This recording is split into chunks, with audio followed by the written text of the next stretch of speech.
हाँ, ये सच्चाई है कि आज इस प्रदेश के मुख्यमंत्री मोहन यादव जी का कार्यक्रम था, इसलिए कार्यक्रम विफल नहीं हुआ है। हमारा कार्यक्रम हमारा सफल ही हुआ है। लेकिन आपके हिम्मत को दाद देनी पड़ेगी कि एक तरफ प्रदेश के मुखिया का कार्यक्रम और एक तरफ उदारी के हमारे गरीब किसान मजदूरों का कार्यक्रम, तारीफ करनी पड़ेगी। मैं धन्यवाद करता हूं कि आपकी हिम्मत की दाद देनी पड़ेगी।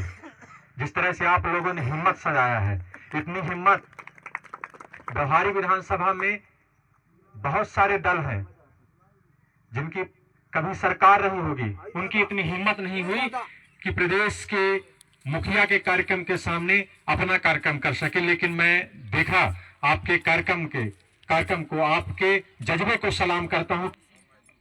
सबरी माता एक शेड्यूल्ड ट्राइब की महिला थी, जिन्होंने वर्षों तक भगवान श्री राम की प्रतीक्षा की। उन्होंने वर्षों तक फल इकट्ठे करके और भगवान श्री राम की प्रतीक्षा की। उन्होंने भगवान श्री राम जब आए, उन्होंने सबरी माता का झूठे बैर खाए। हम सबरी माता जी के जन्म जयंती पर हम ये सीख लेना चाहते हैं कि उनके भावना, उनके तपस्या, उनके बलिदान, बताइए हजारों वर्षों तक उन्होंने भगवान श्री राम का इंतजार किया। हम सबको अपने दिनचर्या में वो दिनचर्या जो माता सबरी जी की थी, उस दिनचर्या को हमें अपने जीवन पर उतारना होगा। निस्वार्थ भाव से उन्होंने, निष्ठापूर्वक उन्होंने वर्षों तक भगवान श्री राम का इंतजार किया, बिल्कुल निस्वार्थ भाव से। उसी निस्वार्थ भाव से हमको अपने समाज के लिए काम करना चाहिए। उन्होंने भगवान श्री राम से कुछ नहीं मांगा। भगवान श्री राम हजारों कोसों दूर चलकर वो जंगल में गए।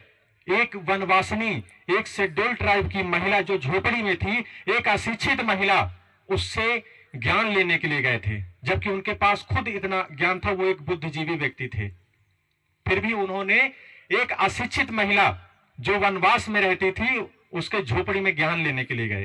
एक तरफ माता कौशल्या जी के हाथों का रस और एक तरफ झोपड़ी में रहने वाली शेड्यूल्ड ट्राइब की महिला के हाथों का रस। आप अनुभव कीजिए उस दौर को कि जहां राजघराने का व्यक्ति, राजघराने का शख्स, वो झोपड़ियों में ज्ञान लेने के लिए, झोपड़ियों में फल खाने के लिए गए। मैं आप सभी से चाहूंगा उस वातावरण को आप लोग अपने दिनचर्या में लाइए और समाज के लिए आप लोग निस्वार्थ भाव से काम कीजिए। ये संसार में दृष्टि का खेल है। भगवान राम को दो महिलाओं ने देखा था और दोनों की दृष्टि एक थी।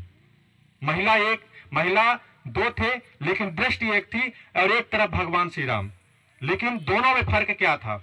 एक ने वासना भरी निगाहों से देखा और एक ने भावना भरी निगाहों से देखा।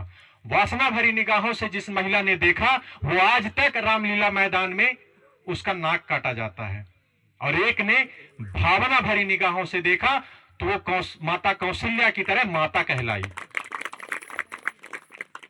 इस चीज को आप लोगों को अपने जीवन में उतारना होगा, तब जाके हम समाज के लिए कुछ कर पाएंगे।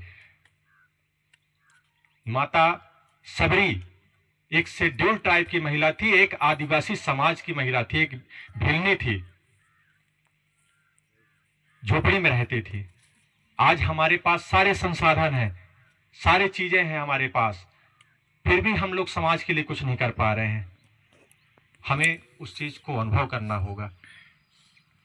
जिस तरह से आज मैं धन्यवाद देता हूं आज के हमारे मुख्य अतिथि जी का।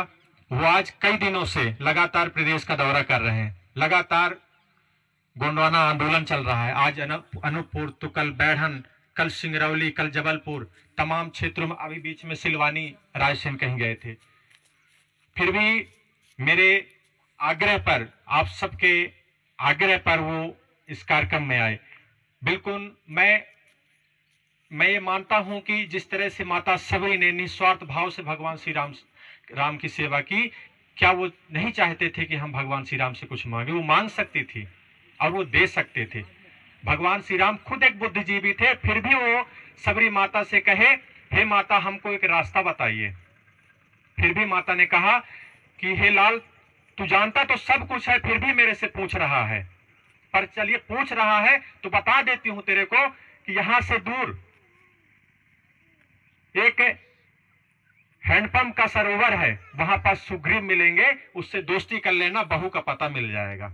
जबकि वो सब कुछ जानते थे, भगवान श्री राम वो अंतर्यामी थे, सब जानते थे, फिर भी एक शेड्यूल ट्राइब, एक आदिवासी समाज की महिला से वो ज्ञान लेने के लिए गए थे। आदिवासी समाज की महिला का झूठा बैर खाने के लिए वो जंगल में गए थे। आज वो प्रेम हम सबके बीच में होना चाहिए। आज वो प्रेम, आज वो सद्भावना, आज वो निष्ठा हम सबको अपने बीच में रखना चाहिए, तब जाके हम एक अच्छे समाज सेवक बन सकते हैं।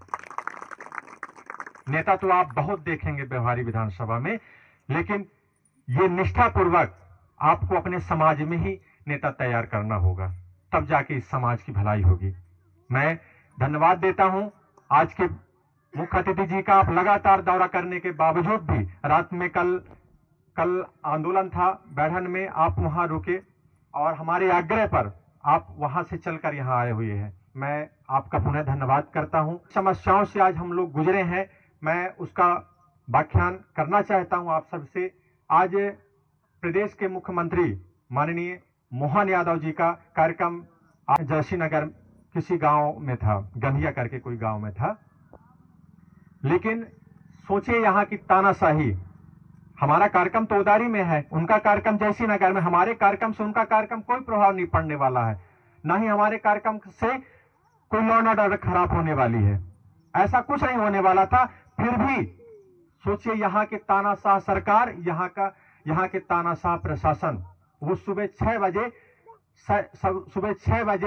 10 से 15 पुलिस बल के साथ, 2 गाड़ियों की पुलिस बल के साथ मेरा पूरा घर घेरे हुए थे सुबह से। और इत्तेफाक से मुझे चूंकि यहाँ आना था तो मैं व्यवहारी में रुका हुआ था, तो मुझे घर से फोन आया मेरी माता जी का। अब चूंकि घर के लोग इन सारी चीजों को नहीं समझ पाते हैं, पुलिस देख लेते हैं तो उनको डर हो जाता है कि भाई इतनी पुलिस बल कहां से आ गया। अब 15 पुलिस बल, कोई आंगन में घुस रहा है, कोई किचन में घुस रहा है, कोई बाथरूम में घुस रहा है, कोई छत में चढ़ रहा है, कोई कहीं जा रहा है, कोई खेत तरफ देख रहा है। 15 से 20 पुलिस बल 2 गाड़ियों के साथ मेरा पूरा घर घेरे हुए थे और सबसे पूछ रहे हैं कि मोनू कहाँ, अजय पेंड्रो कहाँ है। तो मेरी माता जी घर के पीछे साइड गई और वो चुप्पे से वो मुझे फोन की कि मोनू कुछ ऐसा गलत काम तो नहीं किया है। हमने कहा क्या हो गया भाई? कहीं कि ये बताओ, आज जीवन में पहली बार इतनी पुलिस हमने देखा है, वो भी हमारे घर में, आंगन में, बाहर, कुएं तरफ, किचन में, जहां हम सोते हैं वहां, यहां तक कि दादा अटरिया में अटरिया में पुलिस ढूंढ रहा था कि अजय पेंड्रो शायद आज अटरिया में चढ़ा होगा। अरे हम चोर थोड़ी है यार, हम मर्डर थोड़ी किए हैं, समाज के लिए लड़ने निकले हैं तो इतना